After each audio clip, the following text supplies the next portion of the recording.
Hey, good to see you. Oh, you don't have to come on in. You could just watch through the window. Creep. Today we're gonna be watching 5 most disturbing abandoned building encounters caught on camera. Here we go again with those abandoned buildings. What will we encounter? If you want to see what we encounter in the future on this channel, go ahead and subscribe, okay? Just subscribe.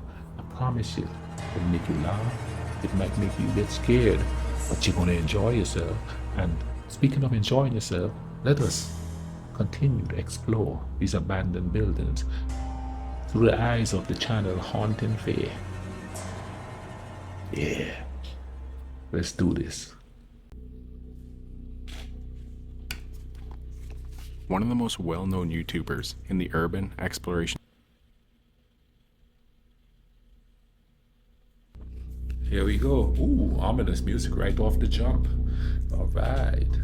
One of the most well-known YouTubers in the urban exploration space is Urbex Hill. Real name Christopher Hill. He explores everything from abandoned factories to houses and even abandoned hospitals. Chris always explores these places alone and at night, which makes his videos even more unnerving. This time he's exploring a Masonic temple. This specific temple was built in 1916. Masonic temples were used by the Freemasons to perform their meetings, ceremonial events, and rituals. Only the powerful elites were accepted into Freemasonry. In the early 1900s, Freemasonry was extremely prevalent in Cleveland, Ohio, due to the high status and rich members of the Freemasons who lived there at the time. The building Chris is exploring is in Cleveland, Ohio, and has been abandoned for over 50 years. And when Chris enters the building, you can see the condition of the over century-old building. As well, you can see just the sheer size of the building from the inside and the outside. Chris finds a lot during his exploration, from chairs to buckets and even a safe that had been opened. He also points out the sturdiness of the structure, saying how he feels like it's about to cave in. It's sad to see what was once a beautiful piece of architecture in such condition. When Chris goes down the stairs, something startles him.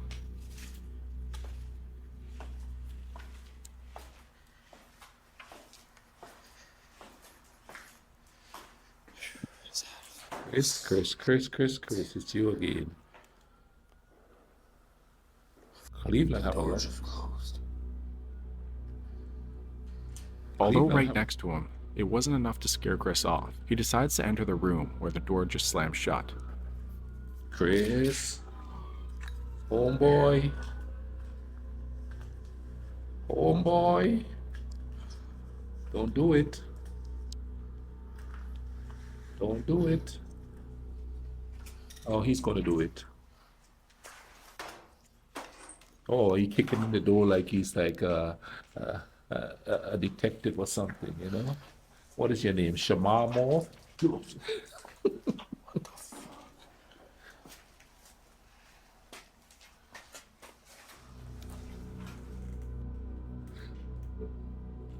But even worse than that, there was no one inside the room. I mean, this may sound good on paper until you slow down the middle of the video.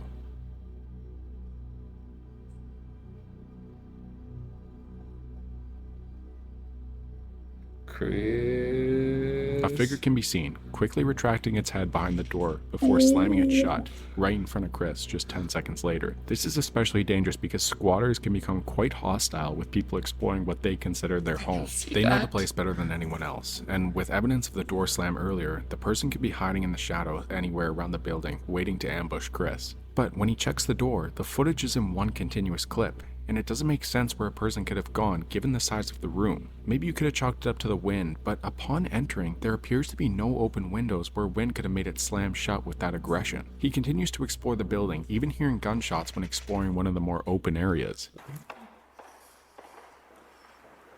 There's always gunshots in Cleveland. What the bumble clock? It's important to mention that Cleveland has been ranked one of the top 10 most dangerous cities in the US for the past few years now, which makes this exploration that much riskier, especially when you consider that a lot of crime happens in abandoned buildings. With Chris still being absolutely puzzled from earlier, he decides to enter the previous room again, that the door was slammed right in front of him. Chris soon realizes after finding no one in that room again, that he left the door open, indicating that someone had closed it again while he was exploring the rest of the building. Chris kept exploring the building for a little longer, but then proceeded to call it a night after being quite freaked out by the incident. Thankfully, he made it out of there safely. Ooh, Chris. Baker X Derek is a YouTuber known for Homeboy. my brethren, Dreddy, whatever you are, my man. What are you doing in a 100-year-old building? 100-year-old, brother, Masonic building of rich folks. God knows what kind of stuff them rich people did in there, brother. Come on, man. Come on, dude. You gotta bring a gang. You gotta bring a group of people with you. I almost said a gang. Nah, we ain't going that way. You gotta bring a group of friends with you or somebody, brother. You meet up one of them real vicious ghosts that used to do vicious stuff to people back in the day. You know what I mean? You ain't coming back. And yeah, I highly doubt that these rich people just give up on this building. They're probably still watching it because it probably hides secrets, family secrets and stuff. You know what I'm saying? I ain't gonna say too much. You know, I ain't trying to get, hey, but hey, brother, brother. For his biking content, he was riding his motorcycle when he saw an abandoned house on a hill that he says he's always wanted to explore. When he arrives at the house, you can tell that it's been abandoned, and it's been abandoned for a while. However, a clear entryway at the front could have been an indication that someone had been living there, or at least that people have been there. He enters the house and begins to explore around. You can immediately tell upon him entering that the place was quite big and had a beautiful location on that hill with a great view. When entering down the hallway and taking a look in the bathroom, Derek thought he saw what appeared to be a face looking at him. It's hard to tell from the footage, but there's definitely a possibility that he was right, and that there was someone in the room. But he kept going. Get heebie-jeebies, dude. Heebie-jeebies? That ain't heebie-jeebies. He turns his attention towards the basement, where it looks straight out of a horror movie. Dude, I think I hear somebody. I think I hear something. Going to the basement.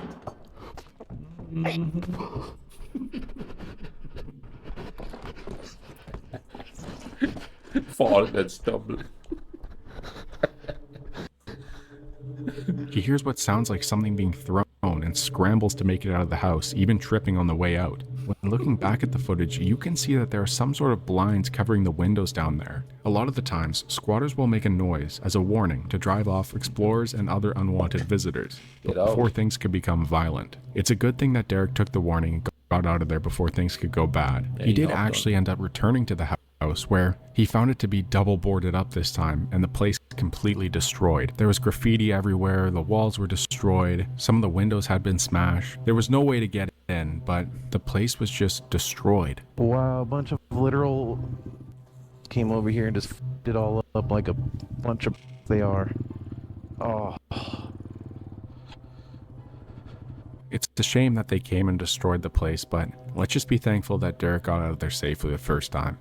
Like we saw in the past two clips, exploring abandoned buildings is very dangerous.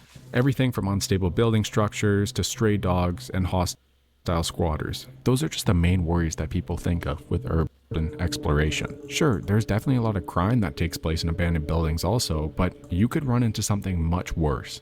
Yeah. You think? What is it? Oh! Shit, look at that fucking thing. Yo, that would straight up killed you right in your fucking head, dude. What's this house? This house ain't A knife attached to a crutch was hiding above the stairs as a trap to get someone who set off the trip line. Now this should be an example of why exploring abandoned buildings is not a good idea. Sure, this would be quite rare to run into if you're exploring, but you just never know what you're going to walk into. Imagine if they had never seen that little piece of string. And the fact that they went there in the daytime made it a lot easier to see. If it was nighttime, that string would have been so much harder to see, and it could have gone a lot worse for them. That would have been over there, boy. Right face level to the... Oh my God, right to the Scariest head, part is that there was a lot of shattered glass at the bottom of the stairs, as sort of a distraction to see what was coming from above the stairs. Or the glass could have been used as a sound warning to let someone upstairs know if someone was coming upstairs. Yeah. If they made it past the glass, then they would get hit by the trap, and if someone lived upstairs, they would know of their presence. It's a good thing one of them noticed the trap and did not proceed up the stairs. But who knows if there were any other traps in that house? It just goes to show that you have no idea what what you're going to run into when exploring abandoned structures, and why that's it's probably a good crazy. idea to stay away from that activity in general. This next clip also comes from Urbex Hill again. He was exploring the abandoned street known as Holton Avenue in Cleveland, Ohio. In 1913, the first Hungarian Baptist church was built on that street. After the church moved locations, the original building was left abandoned, and all the houses on the street were also left abandoned. Sadly, 26-year-old Jessica Coleman's body was found in one of the houses on Holton Avenue. The attacker was never found. With the streetlights still being on, you can feel the unease through the video. Chris starts by making his way through the church, where he has set up a second camera in the main area of the church. You can see the century-old building was once a beautiful piece of architecture, however, now looking unrecognizable. About midway through his exploration, this happens.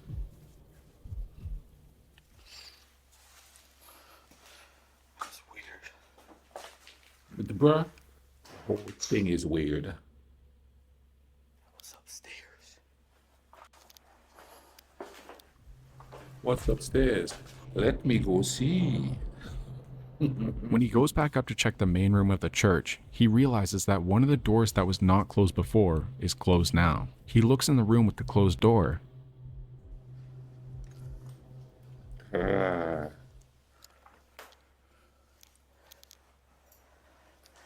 door's gonna close behind you, home skillet. And finds no one, just some disturbing writing on the wall. It was clear that he wasn't in that church alone, and through further exploration, he can't find anyone else in the church either. He leaves the church and begins to explore the houses along the street. Even before he enters, he sees that there is a path along the side of the house, indicating that there could have been a lot of entering and leaving of the abandoned house. He sees a car driving by, and when Chris turns off his light in order to not be seen, you can see just how dark the place is. When Chris enters the house, you can see just how dangerous exploring abandoned places really are. Like we mentioned earlier, everything from stepping on a piece of glass to having a weak, rotted building foundation, and the houses on the street are definitely in a lot worse condition than the church was. When Chris enters the basement, that's when the exploration takes a scary turn. Looks like it's just underneath the house. It's not really a basement. Still creeping.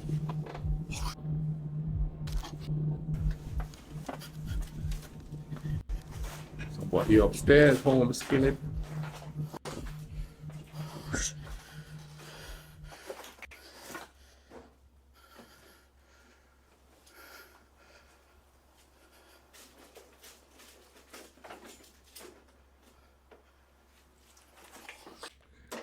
Sorry. I didn't know if I lived there. You can hear shuffling and footsteps, and then someone pulls the curtain back, making Chris leave out of the house quickly. From the squatters' perspective, it was probably just as scary for them, as a random man has entered their home. Luckily, Chris made it out of there safely. When he runs out and looks back at the house, you can see that there is a light on in one of the upstairs windows. Thankfully, he made it out of there safely. This video, exploring an abandoned factory, was uploaded by a YouTuber known as Exploration Unknown. When looking around the factory, you can... I'm telling you, man. Especially abandoned houses, you know somebody's going to take advantage of living in there, you know? Man, there's a lot of abandoned places in Cleveland, Ohio. Actually, there's a lot of abandoned places in around where I live. A lot. see the sheer size of the place. They're not as Exploration scary, Unknown, whose real name is John, explains how the factory in the video is actually a yacht factory. According to John, there were numerous and mysterious deaths around the project, so much so that they abandoned it before it was even finished. Paired with it supposedly being built on an ancient First Nations burial site, according to John, the two went into the factory believing it was haunted. As soon as they start their exploration, they hear banging coming from one of the dark corners of the factory and decide to approach it. Tell. It looks like 2 levels over there. At least he brought somebody with him. He ain't They christened start it and walking going by around the himself. giant empty room, and John sees a brief flash of light. What is that banging? What is that? I just saw a light, dude. With a room so big and bright flashlights, if there's anyone in the building with them, they would easily know of their exact location. It is clear that even from the start of the video, they are not alone, but it doesn't deter the 2 men from exploring the place even further. Up there.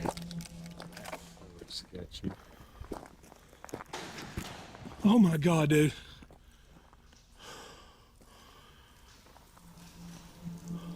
After a loud bang can be heard, it is clear that someone is upstairs. After listening further, the two men come to the conclusion that there might be multiple people up there. I know. Yeah, big There's building got to like be that. somebody in here with us. And the structure of the building ain't too bad. Ooh. Did you see that? He's just got to be. There's that room that's over there. Just as John says that, someone must be there, a shadowy figure can be seen going out from one of the columns and going back to hide behind it. While yes, they do have flashlights, someone dressed in black in a pitch black room would be hard to spot. They Didn't walk even right see past the that. figure to make their way to the elevator shaft, where the noises from the upstairs could still be heard following them. After this, John explains how they're going to wrap up the exploration. And I do not know what their intentions are, nor do I want to find out what their Or the intention, sister. Dude, that come from over here. Take care of business. That's what the intentions are. Holy, get out of here. Oh my God, dude.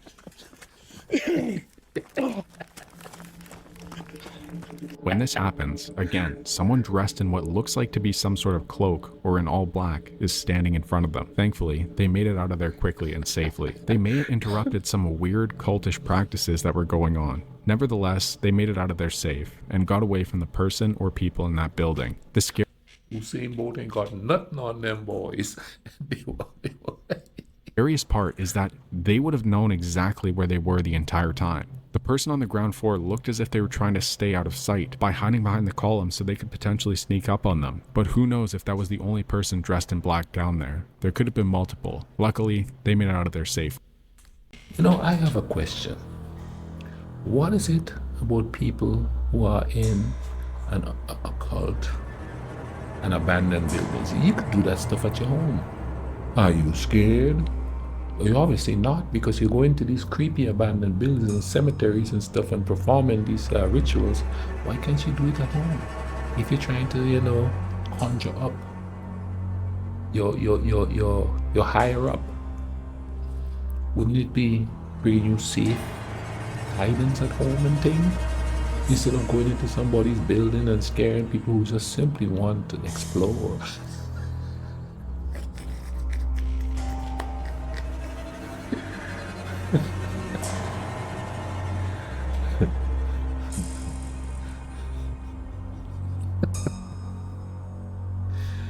I'm telling you, man, the thing that's most scary, and I'll say it again, the thing that's the most scary about these places is the fact that there's human beings in here. I am more wary of humans than I am of any type of ghost or anything like that. Unless, of course, the ghost could smack me in the face and knock me down, which they usually just tap you on the shoulder, you know what I'm saying? But again, we have come to the end of another video. Go ahead and subscribe so you can see more. Yes, that one must see, and we're gonna have some fun in here. And excuse my Caribbean lingo ever so often. It comes out when I'm relaxed or when I'm like really focused on something. So if I say something that you don't understand, comment in the in the comment section and say, what did you mean by that? And I'll explain it to you. Come on back.